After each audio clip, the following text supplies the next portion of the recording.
Why can't we be honest? Why can't we just say the truth? In our world, some people are afraid to say what they really think because they don't want to be ostracized. Some people are afraid because they don't want to offend. So often have I seen opportunities where being honest with someone, be it difficult, can single-handedly change their life. It's this difficulty that makes it so hard because subconsciously, like electricity, we choose the path of least resistance. We don't want to push boundaries because it complicates. But in life, we have no choice. Because that's how work gets done, and that's how change is made. To oppose is not to belittle, but to disagree, to counter beliefs reasonably. To be able to logically compare a belief or an idea to its alternatives is what it means to oppose. In the pursuit of understanding both your own and the other's perspective, obstinance acts as the primary roadblock to comprehension. Like a parasite, it lingers in the minds of millions, single-handedly slowing societal progression. Obstinance is the natural defense mechanism for self-esteem. We don't like to be wrong, and we especially don't like being proven wrong. However, obstinance is fueled by pride, and by reasonably curbing this behavior, it is possible to achieve a clearer understanding of perspective and the situation at hand, be it social, career, or otherwise.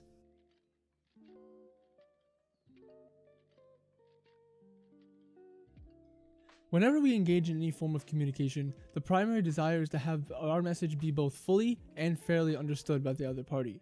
As the case is the same for all involved parties, both a shared sense of respect and honesty must be present to minimize breakdowns in communication.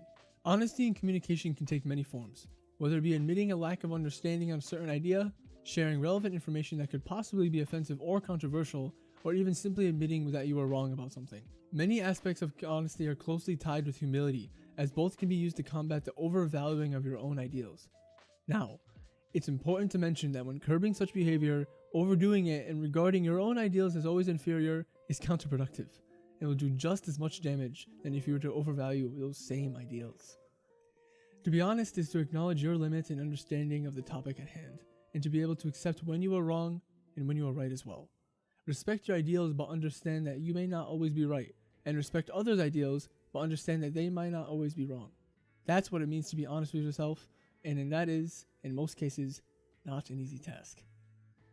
Everybody has a natural drive to do good because we all want to do what's best for ourselves and the world around us, and everybody has a different vision of what that path to that world looks like. It is in the formation of this vision that we build our core values and ideals, the set of principles and beliefs that we say are necessary in achieving that vision. In this pursuit, we clash, we argue, and we disagree on what is best not just for the world, but ourselves. We don't like being wrong because that means that what we were fighting for may have been for nothing, or worse, counterproductive. In a perfect world, there would be no fear, no pressure to have the right idea, but we don't have a choice, because on the path to consensus lies the rough and bumpy road of obstinance. We must face the reality of our circumstances and be honest with ourselves, and respect others, so that with time, we can fend off obstinance and make progress.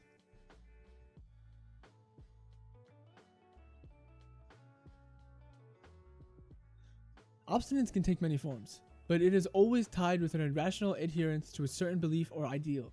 For us to get a strong grasp of what obstinance can look like and how to handle it, let's look at an example.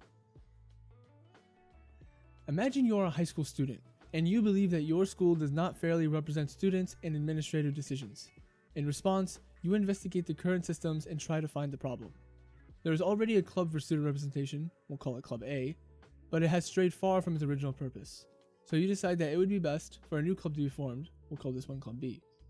You gather some students who are interested and talk to the school's leadership about your new club, but a disagreement arises between Club A and Club B.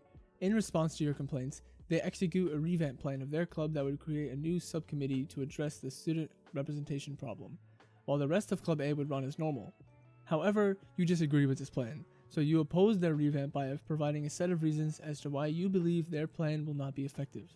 Club A's leadership does not provide you with any counter-argument to your reasons and continues with their plan anyway. Now you have two options.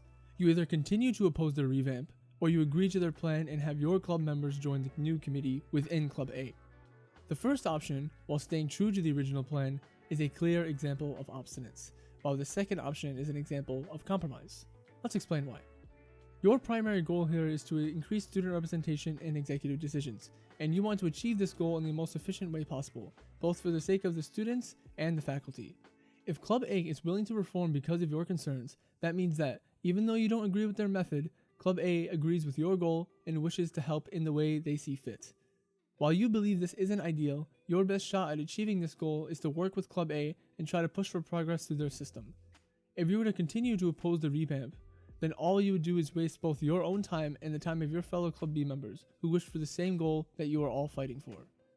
In your defense, Club A is being quite unreasonable with you in terms of not answering your complaints about the revamp, but frankly, you don't have any power in this situation, so you must swallow your pride and choose the second option. This example shows one of the most common forms of obstinance, which is refusal to compromise.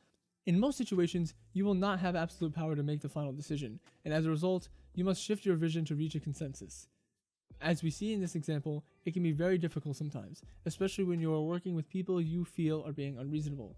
However, by continuing to push and oppose the situation, you become the one who is unreasonable. The key takeaway here is to always push for what you believe is right, but always keep compromise in mind because that's how you maximize the change you make.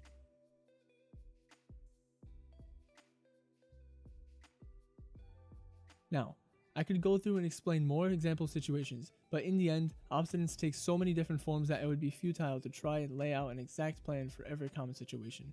Instead, the goal of this one example is to demonstrate the thought process that allows you to gain the necessary understanding to catch and handle obstinance. However, as you may already know, it can be quite difficult to maintain the heightened sense of both self and situational awareness necessary for this process to be effective. Being able to constantly be on the lookout for these behaviors is taxing, and it can affect your thought process and efficiency. However, like any skill, it can be practiced, and both your mental stamina and your ability to recognize and handle obstinance will improve as a result. The better you get at it, the more control you have both over yourself and the situation at hand. On the journey to understanding and conquering obstinance, you will strengthen your self-awareness. Striving to understand and to be honest with yourself is what it means to be self-aware, and the benefits of self-awareness go far beyond just controlling obstinance. However, for the sake of time, I will leave this to a later discussion and wrap up my thoughts.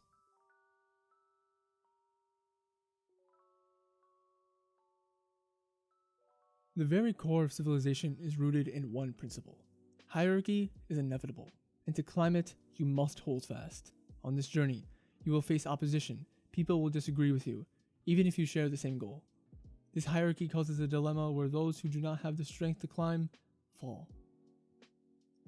No matter how hard you try, there will always be those who ignore and refuse to listen because they are obstinate, and by not controlling your own pride, you will be the same to others. Through all of this, one point becomes clear. To climb past this fear, you must be strong enough to oppose, and you must be self-aware, so you can control your own obstinance, because that's how you can maximize your impact on the world.